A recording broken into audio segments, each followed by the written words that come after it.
Prime Minister Boris Johnson has tested positive for the COVID-19 coronavirus. He says, however, he will be continuing to lead the UK's outbreak response. Straight to London, here's Lawrence Lee. Lawrence, how did the announcement come out? On Twitter, Kamal, by some distance, the most important world leader to have announced he's contracted the virus.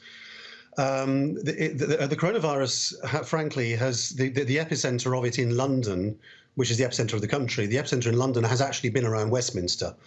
Several MPs, lots of political journalists, people who work in Whitehall have all said that they'd got it. Boris Johnson obviously is in regular contact with all of these people every day, and so obviously on one level you look at it and you think, wow, the Prime Minister's got coronavirus, that's amazing, but also it's not really that it's quite expected in a sense. It's not really much of a surprise. Anyway, he said he managed to get through a 2-minute-long video on Twitter without coughing once, which is pretty amazing given that an uncontrollable cough is one of the symptoms. And he said the symptoms were quite mild and he was going to try and carry on. You can judge for yourselves. Here's a clip of the video.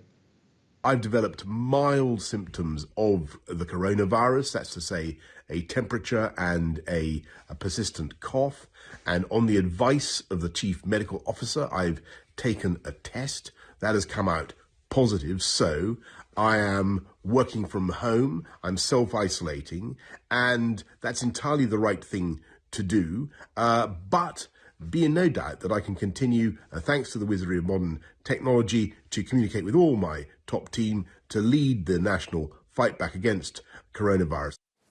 So, Lawrence, does that suggest then that Boris Johnson is still in charge? Because I would think usually when the Prime Minister is incapacitated in any way, shape or form, he or she would be, well, there's no technically Deputy Prime Minister in the UK, is there? How would it work?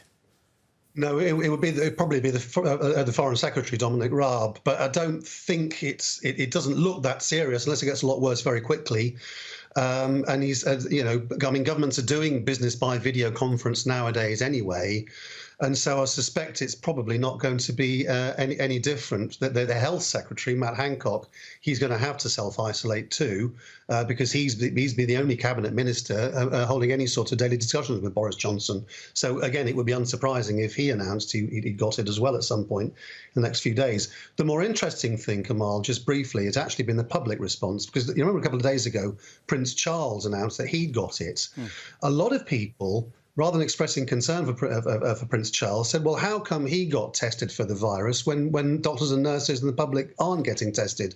A lot of people, if you look at the Twitter, are now making exactly the same points about Boris Johnson. How come he got a test and other people didn't?